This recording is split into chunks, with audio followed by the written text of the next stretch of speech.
अस्सलाम वालेकुम फ्रेंड्स, क्या हाल है। उम्मीद करती हूँ आप सब खैरियत से होंगे, जाओगे खुश होंगे, खैर वाफियत से होंगे। आज एक दफ़ा फिर से मैं आपके साथ बहुत प्यारा सा स्टाइलिश सा फ्रॉक डिज़ाइन शेयर करने लगी हूँ, जो कि मैं बचे हुए पीसेस का इस्तेमाल करते हुए बनाऊँगी। और आज का जो फ्रॉक डिज़ाइन है वो मैं 2 से 3 साल की बच्ची के लिए बनाने लगी हूँ। ये फ्रॉक डिज़ाइन बना हुआ बहुत ज़्यादा प्यारा लगता है और मुझे उम्मीद है आपने अगर स्किप किए बिना एंड तक देखा तो ये फ्रॉक डिज़ाइन आपको एक तो बनाने का तरीका समझ आ जाएगा और दूसरे आपको ये फ्रॉक डिज़ाइन पसंद भी बहुत ज़्यादा आने वाला है, क्योंकि ये है ही बहुत ज़्यादा प्यारा। क्योंकि इसको जब मैंने रेडी कर लिया था तो सिलने के बाद मुझे भी ये बहुत ज़्यादा प्यारा लगा है, तो उम्मीद है आपको भी ये बहुत ज़्यादा प्यारा लगने वाला है। तो चलिए आपको बहुत ज़्यादा वक्त ज़ाया किए बिना मैं इसकी कटिंग और स्टिचिंग स्टार्ट करती हूँ। डिटेल मैंने यहाँ पे आपको पीसेस की बता दी है। प्रिंटेड पीसेस मैंने प्लेन के साथ मैचिंग करते हुए लिए हैं। और अब सबसे पहले इसकी कटिंग हम स्टार्ट करते हैं। तो जो हमारा ये प्लेन वाला फैब्रिक है यही मेन फैब्रिक है, इसी के साथ हम स्टार्ट करेंगे। तो सबसे पहले तो ये जो प्लेन वाला फैब्रिक है ये मेरे पास डबल में फोल्डेड पड़ा हुआ है। इसकी लंबाई चौड़ाई मैं आपको बता देती हूँ। अच्छा, फोल्डेड पीस है और फोल्ड करने के बाद इसकी जो लंबाई यहाँ पे आ रही है ना 17.5 इंच आ रही है, और जो इसकी चौड़ाई है यहाँ पे तकरीबन यहाँ पे ये भी 16.5 इंच तक बन रही है। ठीक है जी। तो अब हम अगर चाहें तो इसको ऐसे ही रख के एज इट भी कटिंग कर सकते हैं, लेकिन मैंने इसकी जो लंबाई है ना मुझे कम लग रही है, तो मैं इसको एक पीस को बढ़ा के और एक को कम कर लूँगी। यानी जो मैं पीस बढ़ा रही हूँ ये मैं बैक साइड का बना लूँगी और जो फ्रंट साइड का है वो मैं शॉर्ट रख रही हूँ। ये देखिए 21 इंच तक मैंने एक पीस को कर लिया है और दूसरे वाला जो पीस है वो मैंने तकरीबन 6 इंचेस कम उसके कर लिए हैं। ये जो बढ़ता हुआ मैंने पीस 21 इंच का लंबाई में रखा था ये मैं बैक साइड बनाऊंगी। तो इसको मैंने डबल में फोल्ड करके बिछा लिया है और अब इसके ऊपर मैं ड्राफ्टिंग करूँगी। सबसे पहले मैं इसके ऊपर कंधे का निशान लगाऊंगी। तो 5 इंच पे इसका कंधा लूँगी और 5.5 इंचेस पे इसका मैं आर्म होल लूँगी। तो इस तरीके से इसकी मैं ड्राफ्टिंग करूँगी और अब यहाँ से इसको ऐसे मैं स्क्वायर शेप में पहले मिलाऊंगी, फिर बाद में आर्म होल की शेप बना लूँगी। अब यहाँ से चेस्ट का साइज़ लूँगी। चेस्ट जो है वो अगर आपकी बच्ची बहुत ज़्यादा हेल्दी हो तो आप 7.5 तक भी ले सकते हैं, लेकिन मैं नॉर्मल साइज़ बना रही हूँ तो पूरे 7 इंच पे रखूँगी। इसी के अंदर कटिंग भी है और स्टिचिंग भी है। ठीक है। और जो इसकी कमर की फिटिंग होगी वो मैं 6.5 इंच पे ले रही हूँ। अब इन दोनों निशानों को आपस में मिलाने के बाद नीचे से इसको हल्की सी ए लाइन शेप दे देंगे। नीचे से घेर बहुत ज़्यादा खुला नहीं है। अगर आपके पास फैब्रिक थोड़ा ज़्यादा हो तो फिर आप इसका जो घेर है ना वो तकरीबन चौड़ाई में फोल्डेड 9 इंच तक रख सकते हैं। ठीक है। अब जितनी मैंने मार्किंग की है पहले मैं इसकी कटिंग कर लेती हूँ। याद रहे कि ये मैं सिर्फ बैक साइड की कटिंग कर रही हूँ, फ्रंट साइड अभी हमारी बाकी है। तो फ्रंट साइड पे मेन डिज़ाइनिंग होनी है, आपने बिल्कुल भी स्किप नहीं करना। नीचे से हल्की सी इसकी हम गोलाई भी कर लेते हैं। और अब इस पार्ट को फ़िलहाल हम साइड पे करते हैं। इसके साथ हम फ्रंट साइड को निकालते हैं। तो चौड़ाई यहाँ पे इस पीस की बराबर है, लंबाई यहाँ पे ये देखिए हमारी जो है बैक से है ना ये कम है, तो मैंने नीचे वाली साइड पे इस पीस को रखना है और ऊपर जितनी लंबाई हमारी कम आ रही है वो हम मेजर कर लेते हैं। ये देखिए 6 इंच की लंबाई चाहिए तो मैं 6.5 इंच का फैब्रिक लूँगी, क्योंकि हाफ इंच सिलाई के अंदर भी जाएगा। तो अब प्रिंटेड पीसेस मेरे पास बचे हैं, उन्हीं के साथ हमने इसको कवर भी करना है और डिज़ाइनिंग भी करनी है। तो ये वाला जो पीस है सबसे पहले यहाँ से मैं ऊपर वाले हिस्से में पीस लगाने के लिए निकालूंगी 6.5 इंच की लंबाई के हिसाब से। तो इसको मैंने डबल फोल्ड कर लिया है और अब यहाँ से जितनी मुझे पीस चाहिए यहाँ पे हाफ इंच ऊपर बढ़ा के देखिए यहाँ पे ये बिल्कुल बराबर आ जाएगा। तो इसी पीस को मैं यहाँ से कट करके निकाल लेती हूँ। तो ये वाला पीस भी पहले वाले पीस की अकॉर्डिंग मैं इसकी फोल्डेड साइड उसके साथ मैच करते हुए ऊपर नीचे बढ़ा के ऐसे रख लूँगी। और अब बैक साइड को इसके ऊपर रख के तो बैक के हिसाब से मैं इसकी कटिंग कर लूँगी। जैसे मैंने बैक साइड की मेजरमेंट की है, कटिंग की है, वैसे ही मैं इस फ्रंट वाले पीस की भी कटिंग कर लेती हूँ। तो आगे चल के मैं आपको बताऊंगी इन पीसेस को आपस में स्टिच कैसे करना है और मज़ीद इसकी प्यारी सी डिज़ाइनिंग आपके साथ शेयर करने लगी हूँ। आपने भी बिल्कुल भी स्किप नहीं करना वीडियो को। तो गले की चौड़ाई 2 इंच रखूँगी और लंबाई भी 2 इंच रखूँगी और ये बैक साइड का गला है उस हिसाब से कट कर रही हूँ। फ्रंट साइड का जो गला है उसमें को मैं बाद में थोड़ा सा गहरा कर लूँगी।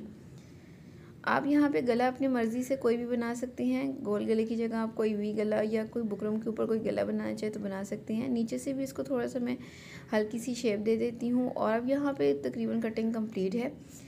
अब मैंने फ्रंट साइड पे मज़ीद डिज़ाइनिंग करनी है। तो ये जो 2 कलियाँ मैंने आपको स्टार्टिंग में दिखाई थी इन्हीं को मैं यहाँ पे जहाँ पे मेरा प्रिंटेड पीस ख़त्म हो रहा है वहाँ से नीचे इनको सेट करके रखना है और यहाँ से मैंने देखना है कि ये बिल्कुल बराबर है। हाफ इंच ऊपर बढ़ा के रखना है और फिर इसकी कटिंग करूँगी। ये हाफ इंच इसलिए ऊपर बढ़ा के रखा है क्योंकि ये सिलाई के अंदर जाएगा। अब नीचे वाली साइड को भी, क्योंकि इसके कॉर्नर निकले हुए हैं, इनको मैं हल्का सा सीधा कर लेती हूँ। और सीधा करने के बाद अच्छा, अब इसकी जो शेप है ये अगर आप चाहें तो चौकोर भी रहने दे सकते हैं, लेकिन मैं इसको हल्की सी राउंड शेप दे रही हूँ। 2 इंच चौड़ाई के हिसाब से और 2 इंच लंबाई के हिसाब से 2 निशान लगाऊंगी दोनों साइडों पे, चौड़ाई और लंबाई पर। और इसी हिसाब से इसकी मैं जो है ना राउंड शेप बना के हल्की सी, तो यहाँ से इसकी कटिंग कर लूँगी। आप 3 इंच तक भी इसकी राउंड शेप दे सकते हैं, लेकिन क्योंकि ये पीस थोड़ा सा ही है, यानी इतना ज़्यादा ये डिज़ाइनिंग पीस नहीं है, इसलिए इसकी हल्की सी ही हम राउंड शेप बनाएंगे। और आगे से जो इसका एक्स्ट्रा फैब्रिक है उसको हम कुछ इस तरीके से कटिंग करेंगे कि इसको हम यहाँ से पकड़ के उल्टा करके रखेंगे, ये देखिए ऐसे। और अब जितना भी एक्स्ट्रा फैब्रिक है प्रिंटेड वाला, उसको हम यहाँ से इसकी कटिंग के हिसाब से साइड से कट कर लेंगे। अब इसको दोबारा से मैं इसे सीधा करके रखूँगी और कुछ इस तरीके से इसकी शेप है। अच्छा जी, अब जो बाकी के पीसेस हैं इनमें से हम पहले स्लीव्स निकालेंगे। यही पीस है हमारे पास, इन्हीं के साथ स्लीव्स निकालने हैं। तो क्योंकि इनके अंदर जोड़ आएगा, तो हम जोड़ के हिसाब से ही इनको सेट करके और फिर जोड़ डाल के ही मैं इसकी कटिंग आपको बताऊंगी। ये देखिए कुछ इस तरीके से हम इनको रखेंगे। और नीचे जो मैंने कलियों वाले पीसेस रखे हैं वो भी 4 हैं, ऊपर से भी मैंने इसको 4 फोल्ड कर लिया है। और यहाँ पे 7.5 इंच चौड़ाई आ रही है स्लीव्स की, और लंबाई जो है वो 6 इंच तक आ रही है। तो इसी लंबाई चौड़ाई के हिसाब से यहाँ से मैं पहले इसको जो है ना पहले कट करके सेपरेट कर लेती हूँ। और अब फिर इसकी मैं जो है ना वो स्लीव्स के हिसाब से कटिंग कर लूँगी। शॉर्ट से स्लीव्स बना रही हूँ, स्लीवलेस बनाने से बेहतर है हम छोटे छोटे से स्लीव्स बना रहे हैं, क्योंकि अक्सर जब मैं बच्चों के लिए फ्रॉक्स बनाती हूँ तो बहुत सारी मेरी कस्टमर कहती हैं कि आप स्लीव्स ज़रूर लगाया करें, चाहे छोटी ही लगा लें।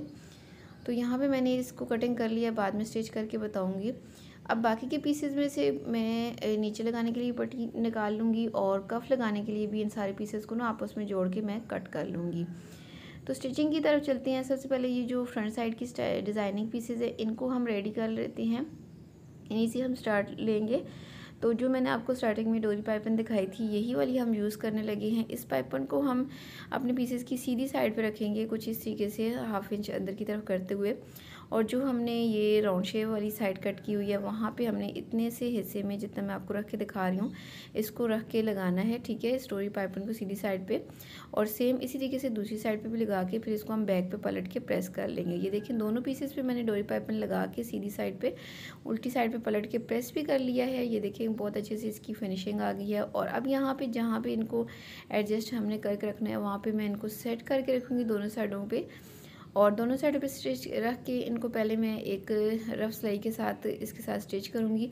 लेकिन उससे पहले मैं यहाँ पे चाह रही हूँ कि जो इसका सेंटर वाला प्लेन हिस्सा है ना, इसके अंदर भी थोड़ी सी हम डिज़ाइनिंग कर लें। तो यहाँ से ये जो आर्म होल के पीसेस निकले थे मेरे पास मौजूद थे, इन्हीं में से मैं जो है ना वो चौकोर पट्टी पीसेस निकाल लूँगी, जिसके साथ मैं यहाँ पे ट्रायंगल्स बना लेती हूँ, ताकि ये जो सेंटर वाला हिस्सा है ना प्लेन वाला, इसको भी मैं कवर कर सकूँ। आप चाहें तो सेंटर वाले हिस्से में बटन्स वगैरह भी अटैच कर सकती हैं, या फिर कट लगा के आप कोई और डिज़ाइनिंग भी बना सकती हैं। ये आपकी अपनी चॉइस पे, मैं एक आइडिया आपके साथ शेयर कर रही हूँ। आगे आप अपने हिसाब से इसकी डिज़ाइनिंग कर सकते हैं। 3 या 4 जितने भी यहाँ पे ट्रायंगल्स लग सकते हैं वो मैं यहाँ पे लगा लूँगी, ठीक है। तो ट्रायंगल्स यहाँ पे लगाने के साथ साथ ये ऊपर वाली जो हिस्सा है इसके नीचे भी मैं यहाँ पे डोरी पेपर लगाऊंगी, ऐसे सीधी साइड पर बैक पे पलट के इसको मैं यहाँ पे प्रेस कर लेती हूँ। और यहाँ पे ये देखिए मैंने दोनों काम कर लिए हैं। इसके ऊपर भी मैंने यहाँ पे जो है ना वो पाइपिंग कर लिया है। और अब इसके ऊपर बढ़ा के इसके रखेंगे हम नीचे वाले पीस के ऊपर 1/2 इंच तक, जितनी हमने कटिंग जिस हिसाब से की थी। और इसके किनारे किनारे पे हम सिलाई लगा लेंगे। तो सिलाई मैंने यहाँ पे लगा ली है। और अब मैं करने लगी हूँ फ्रंट साइड के गले को थोड़ा सा गहरा। और इसके बाद हमने गले के ऊपर पट्टियाँ वगैरह लगानी है, तो वो मुझे उम्मीद है आप ज़रूर लगा लेंगे। पट्टी लगाने का बहुत आसान तरीका है, गले के हिसाब से ही आप पट्टी कट करके सीधी साइड पे लगाएं, और उसको बैक पे पलट के आप तुरपाई या सिलाई अपने हिसाब से कुछ भी कर लें। और बैक साइड के गले के नीचे भी हमने ऐसे ही और एक पट्टी लगा लेनी है और उसको फोल्ड कर लेना है। और उसके बाद हमने फ्रंट और बैक की सीधी साइड अंदर की तरफ करते हुए शोल्डर की सिलाइयाँ कंप्लीट कर लेनी है। ये देखें गले हमारी जो फ्रंट और बैक का गला है ये माशाल्लाह से बहुत ज़्यादा फिनिशिंग के साथ तैयार हो गई हैं। शोल्डर की सिलाई भी हमने कंप्लीट कर ली है। अब जैसे कि मैंने आपको बताया था, यहाँ पे मैं पट्टियाँ कट कर लूँगी लंबाई में। ये देखिए जोड़ वगैरह डाल के तो एक लंबी सी पट्टी मैंने तैयार कर ली है। इसकी चौड़ाई जो है वो 1.5 इंच है, और लंबाई मैंने अपने घेर के हिसाब से ली है, यानी फ्रंट और बैक दोनों घेर पे मैंने ये लगाना है। तो उसी हिसाब से मैंने इसकी जो लंबाई है ना वो कंप्लीट कर ली है। ये देखें यहाँ पे दोनों घेर्स पे ये आएगा। तो लगाने का तरीका ये है कि मैं इसको डबल में फ़ोल्ड करूँगी इस पट्टी को, और डबल में फ़ोल्ड करके इसको कुछ इस तरीके से लगाऊंगी कि इसकी जो उल्टी साइड है हम इस पट्टी को जो है ना मैं यहाँ पे रख के दिखाती हूँ आपको कैसे लगाना होगा। यानी इसकी जो उल्टी साइड है ना घेर की, उल्टी साइड पे रख के हम इसको स्टिच करेंगे। ठीक है, सिंपल हम सीधी सिलाई के साथ इसको स्टिच करेंगे और स्टिच करने के बाद हम इस पट्टी को सीधी साइड पे जब हम टर्न करेंगे तो हल्की सी नीचे की तरफ पाइपिंग भी बनेगी और ये एक पट्टी सी बन जाएगी। तो ये काम हमने करना है। इसके साथ हमने जो स्लीव्स कट की थी उनका मैंने जोड़ वगैरह लगा ली हैं। यहाँ पे मैं आपको दिखाती हूँ। ये देखिए स्लीव्स की जो जोड़ थे वो मैंने स्टिच कर ली हैं और प्रॉपर इसकी फिर से थोड़ी सी लाइट सी कटिंग भी कर ली है। और ये मैंने जोड़ डाल के इसके कफ भी तैयार कर लिए हैं, ये देखें। और कफ़ की लंबाई चौड़ाई मैं आपको यहाँ पे बता देती हूँ मैंने कितनी ली है। तो कफ़ की जो मैंने लंबाई ली है 9.5 इंच और इनकी जो चौड़ाई है यहाँ पे 2.5 इंच तक है। और अब इनको मैं कुछ इस तरीके से यहाँ पे कफ़ लगाऊंगी। स्लीव्स के आगे थोड़ी सी 2-3 चुनट्स आएंगी और ऊपर शोल्डर वाली साइड पे भी चुनट्स लगा के तो मैं इसको अपनी फ़्रॉक के साथ अटैच करूँगी और इसकी फिटिंग की सिलाई लगा के इसकी फ़ाइनल लुक मैं भी आपके साथ शेयर करती हूँ, जो कि उम्मीद है आपको पसंद आएगी। तो यहाँ पे मैंने इसको फ़ाइनल कर लिया है, स्लीव्स इसके अटैच कर लिए हैं और फिटिंग की सिलाई भी लगा ली है। स्लीव्स के ऊपर मैंने ये डोरी पाइपिंग थोड़ी सी जो बच गई थी ना, तो इसकी कफ लगाते वक्त यहाँ पे मैंने स्लीव्स पे भी लगा दी है। ये भी माशाल्लाह से बहुत ज़्यादा खूबसूरत लग रही है। और घेर पे भी मैंने पट्टी लगा के नीचे की तरफ हल्की सी पाइपिंग जो है ना वो शो कर ली है और देखने में अब ये बिल्कुल स्टाइलिश और रेडीमेड सी लुक दे रहा है और बहुत ही प्यारा लग रहा है। अब इसको देख के ये बिल्कुल भी अंदाज़ा नहीं हो रहा कि ये हमने पीसेस को जोड़ते हुए बनाया है और बचे हुए पीसेस का हम इतना प्यारा इस्तेमाल कर सकते हैं। इसका आइडिया एक बहुत ज़बरदस्त सा ये आइडिया है। आप ज़रूर इसको देख के अपनी बच्ची के लिए बनाइएगा। ये बना हुआ जैसे बहुत ज़्यादा प्यारा लग रहा है, ऐसा बच्ची के साथ पहना हुआ भी ये बहुत ज़्यादा क्यूट और प्यारा लगता है। अगर आपने अभी तक अपनी बच्ची का ईद का ड्रेस नहीं बनाया तो इस ड्रेस को ज़रूर ट्राई कीजिएगा। इंशाल्लाह आपको ज़रूर पसंद आएगा, आपकी बच्ची को बहुत ज़्यादा पसंद आएगा और जहाँ भी बच्ची पहन के जाएगी सबको बहुत ज़्यादा पसंद आएगा और आप मुझे ज़रूर दुआएं देंगी। इसके साथ ही अगर आपको आज की ये वीडियो, आज का ये फ्रॉक डिज़ाइन पसंद आया हो तो फ्रेंड्स आपसे रिक्वेस्ट है कि प्लीज़ मेरे चैनल को सब्सक्राइब कर कीजिएगा, वीडियो को ज़रूर लाइक कीजिएगा, अपने दोस्तों रिश्तेदारों के साथ ज़रूर शेयर भी किया करें। और जो लोग मेरे चैनल पर फर्स्ट टाइम आए हैं उनसे रिक्वेस्ट है कि प्लीज़ मेरे चैनल को सब्सक्राइब करते हुए जाइएगा, साथ दिए गए बेल आइकन बटन को लाजमी प्रेस किया करें ताकि जब भी इस तरह से डिज़ाइनिंग से रिलेटेड नई वीडियो अपलोड हो तो उसका नोटिफिकेशन आपको सबसे पहले मिल सके। मेरे चैनल पर आपको इस तरह के बच्चियों के प्यारे प्यारे से फ्रॉक के डिज़ाइन देखने को मिलेंगे। मेरे चैनल को ज़रूर विज़िट कीजिएगा। इसके अलावा स्पेशली बचे हुए पीसेस के साथ मैंने अलग से प्लेलिस्ट बनाई हुई है, वहाँ जाके आप देख सकते हैं कैसे प्यारे प्यारे से फ्रॉक डिज़ाइन मैंने अपलोड कर रखे हैं। अल्लाह।